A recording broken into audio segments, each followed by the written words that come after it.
But now the righteousness of God has been manifested apart from the law, although the law and the prophets bear witness to it. The righteousness of God through faith in Jesus Christ for all who believe. There is a righteousness that comes from God that is being manifested, and it's got nothing to do with the law, with law keeping. In fact, the law and the prophets, the Old Covenant, the scriptures pointed towards this righteousness, testified, it witnessed about this righteousness. So in other words, the law and the prophets were not able to make people righteous. It just showed us that there was coming a righteousness from God. And so this is the gift of God's righteousness that we receive simply by having faith.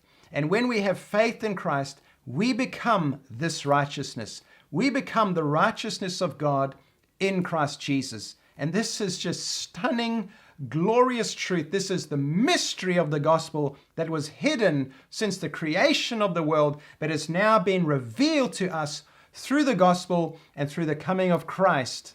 And very importantly, it says it comes to all those who believe. This is the righteousness, verse 22, the righteousness of God through faith in Jesus Christ for all who believe. There are many who try to preach universalism and that through Christ everyone is saved, and it doesn't matter whether you have faith in Christ or not, because through Jesus everyone is just going to be saved. And that is not the truth. That is not the gospel. The Bible here very clearly says this righteousness comes through faith in Christ to all who believe. It is very important that you believe. Paul even said in chapter 1 that I'm not ashamed of the gospel, for it is the power of God unto salvation for all who believe. Paul was very strong on how important it is for people to believe in the gospel.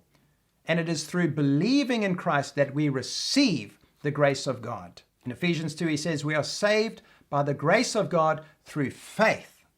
And so, yes, God's grace has been provided to all of mankind, but you have to receive it through faith. You can only benefit from it by having faith in Christ.